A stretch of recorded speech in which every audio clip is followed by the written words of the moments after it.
Hi, and welcome to the Global Grit Experience, where we talk to people who have grit when it comes to looking out for nature.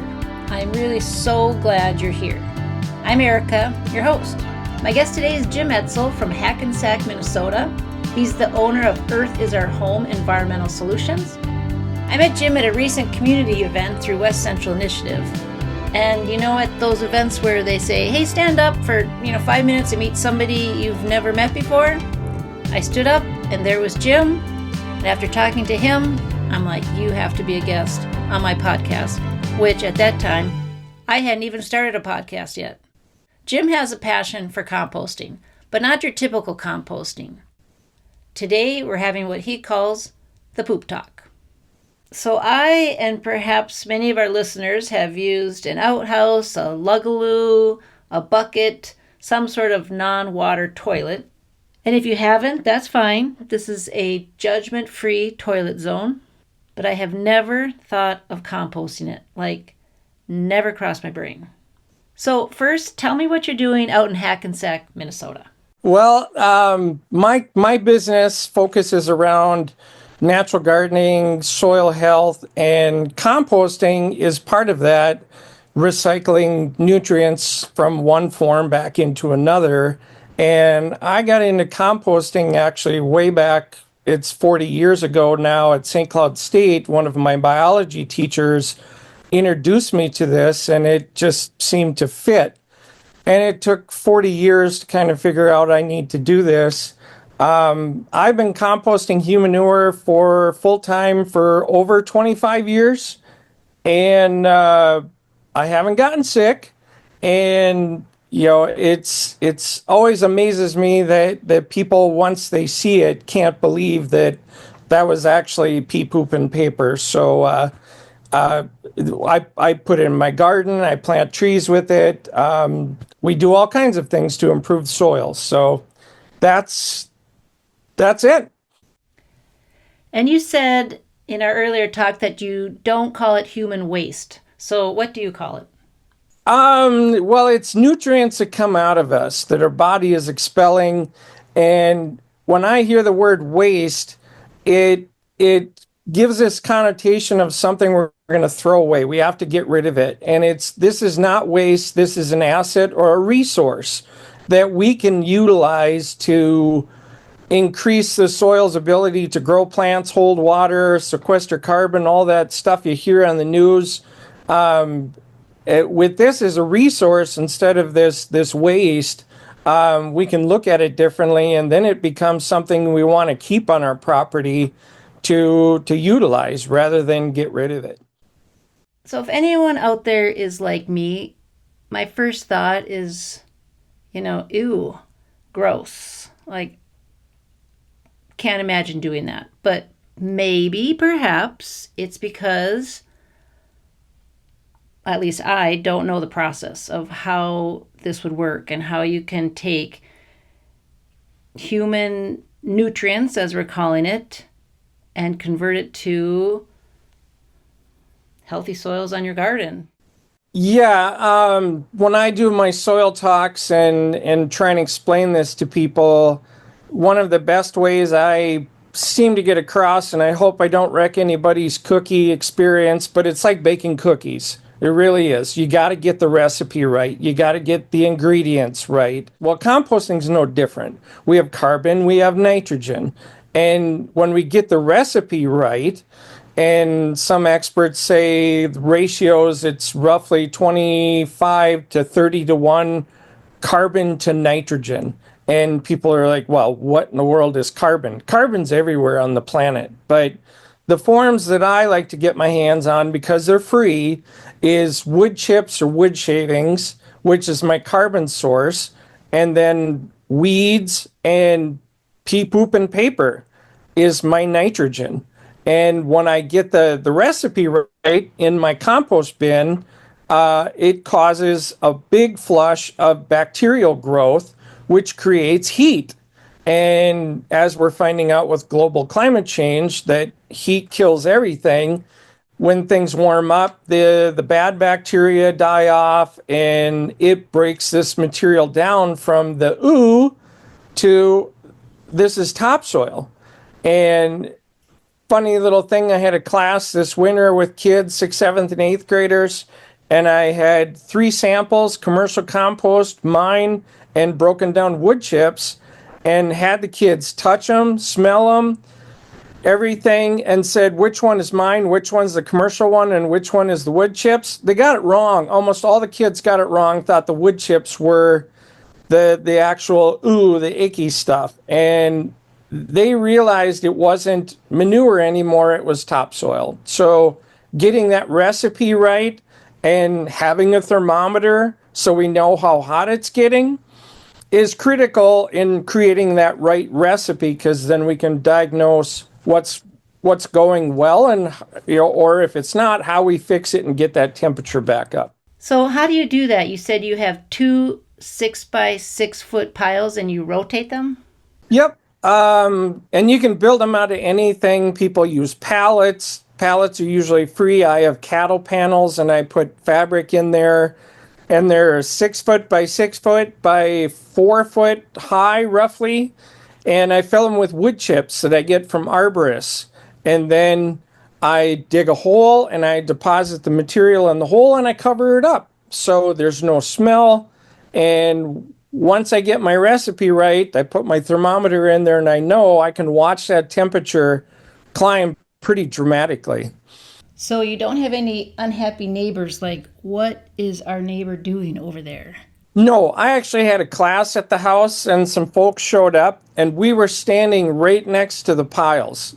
And they're right next to one another. And they said, well, where do you do this? I said, well, you're almost standing on it. And they turned around and said, this is crazy because it doesn't smell at all. I said, if it's done properly, it's not going to. So, yeah, one bin I fill up, and then once that one is full and I'm not going to put any more material in it, then I move to the next one and let the first one rest. And then I dig it out and I let it rest for another 6 months or so, and then it goes on the garden. And so that whole rotation of rest and use and rest and use goes with both piles. And so the total time frame is what, to go from human nutrients to topsoil? A year? Yeah, I would, and I'm not one, some folks advocate for turning these piles and getting in there. When I dig a hole, I do my turning, but in a compost pile, there are molds and bacteria that you're going to want to be careful of. The black Stachybotrys deadly molds grow in these compost piles. So I don't want to get my exercise digging in a compost pile. I dig the hole, I put my materials in, and then I bury it and I leave it alone and just let nature take its course. And it's about a year that I can, from when I stop a bin to when it goes on the garden, is about a year. We talked a little bit before this podcast about how to keep your Humanure clean, from cleaning supplies, medications, any chemicals. Can you talk a little bit about that? Yeah, well, in this day and age, a lot of folks are on medications, but I would not discourage you from composting, in that eventually we hope to get you off of the medications by a healthier diet. And how do we do that? We create healthy soils and healthy food. So I would still compost if you are on medications. If you're on chemotherapy, you're going to kill the pile, because that stuff, it really does kill everything. But as far as the medications go, eat what you eat, compost the manure down, and then you can use it to put out in the woods or whatever. But that's going to break those chemicals down, in my opinion, a lot better than our treatment systems. But your cleaning chemicals, they're designed to kill stuff. Anything antibacteria in a big bacteria system is going to kill the system. So I use apple cider vinegar. Some of the citrus cleaners work really well, and the pile works just fine. And then I know what I put in my compost is eventually going to end up in my garden, which is going to end up in my food, which then hopefully would steer us in a direction to say, I want to keep this clean, so I need to know what I'm using. So people then become more accountable of what they're putting in their compost or cleaning their house with, because they'll start reading those labels and realize, I don't want this in my soil and eventually in my food. So, Jim, this podcast is talking with people who are passionate about making a difference. Tell us a little bit about why this matters to you. Well, I drove septic truck for a local company here in Hackensack for 5 years. So I got to see how the system works. I went through design school and realized they're really expensive. And it's getting worse every year with materials and NIMBY, not in my backyard kind of thing. So if you move on to a site and the soils are conducive to a cheaper system, you could end up with a $25,000 septic system. And now we've got pumps and pumping that's going to only get more expensive. And I thought, if you can compost it, it can be a lot cheaper in the long run, in that we're not polluting water. And people, when I have a conversation with them, they think I'm crazy for pooping in a bucket with sawdust. And I kind of flip the coin around and say, well, you poop in your drinking water and then think it gets cleaned up. And I get that questioned look of, what do you mean by that? In our current systems, is it actually cleaning the water? My solution is, don't pollute it in the first place. Let's compost it and do it in a manner that's not going to pollute the groundwater and create a resource. So it's a money issue for me. I want this resource. I don't want to have to pay somebody to take it away. This is something I want to use. And so to me, it doesn't make any sense to take it away from the property, because I'm going to use it and I know I'm not polluting the water. Real key things for me, because buying compost, I don't know what's in that compost unless I talk to the supplier. I know what's in my compost because I know exactly what went into it. So I have that ease of knowing the material I created is safe and it's good for the soil and it's going to make healthy food. Nature works in circular systems, and in the composting system, from plants, which are food, to us eating it, to excrement, to, if we go the non-circular system of, it goes into the septic tank, which then goes into either a treatment facility, which goes into the river, or it goes on a field. And with a composting system, I have food, we eat it, we excrete it, I compost it, and it goes back to the soil for plants. And in that system, it costs next to nothing, and the nutrients stay where they're supposed to. They're not transported all over the place. They don't have to go through all this chemical treatment. They stay where they should. And with rising costs of everything, people are going to be exploring options on, how do I keep it at my home here? Because they're going to want to grow their own food and do this properly. If you're going to plant trees, grow a garden, your lawn, whatever it might be, it does help grass. I'm not a big advocate of a lot of grass because I'd rather grow food. So that whole circular system and really mimicking what nature does, because that's what composting does. It composts dead plant, animal, microbes, and manure from that state to topsoil.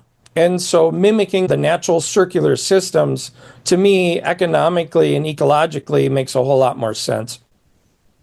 So, Jim, you call your buckets, or in my case, I use a mini donut bucket, which works really nicely, your NCR, nutrient collection receptacle. I think that sounds much better.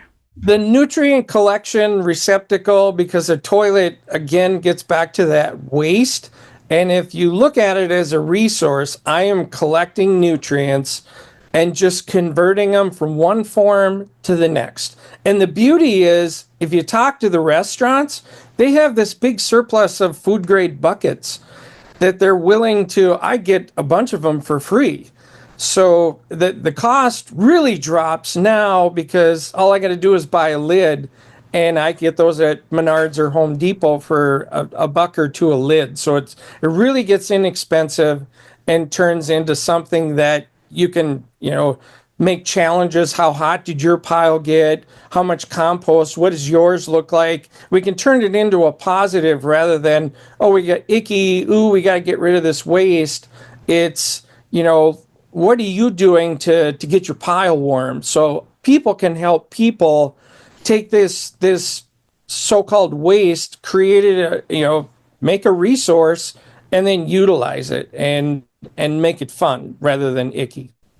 And for listeners who are not about the bucket, remember there are commercial compost toilets that I've used. They're snazzy, they don't smell, there's no buckets, no hassle.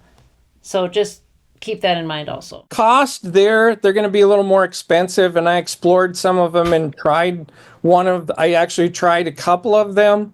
One of the downfalls of using the bucket system in northern Minnesota is the winter time.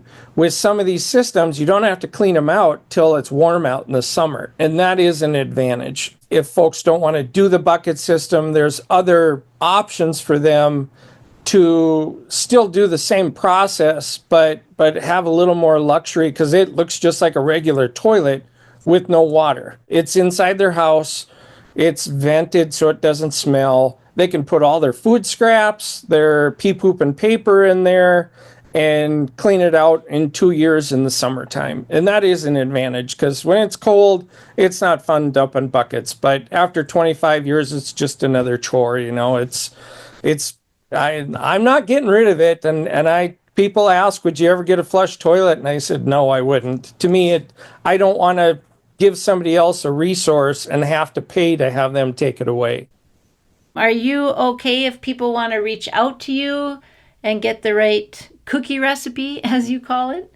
Yeah. They can reach me at www.earthisourhome.net or 218-252-3258 is my cell number. Love to talk with you to get this set up. We can explore commercial units. I can help you set up a bin, whatever it might be. If you have the interest, we can definitely help you get started. This is just a recycling program is all it is. Instead of recycling aluminum, we're recycling nutrients. And that was Jim Etzel from Hackensack, Minnesota. Thank you again, Jim. And thank you all for listening and being a part of the Global Grid Experience. Again, if you want to get a hold of Jim, you can go to earthisourhome.net or call 218-252-3258. He'd love to hear from you. And if you'd like, check out any of the Global Grid Experience socials, Facebook, Instagram, and let me know what you think and if you have any suggestions for topics or guests. Thank you so much again for listening. Talk soon.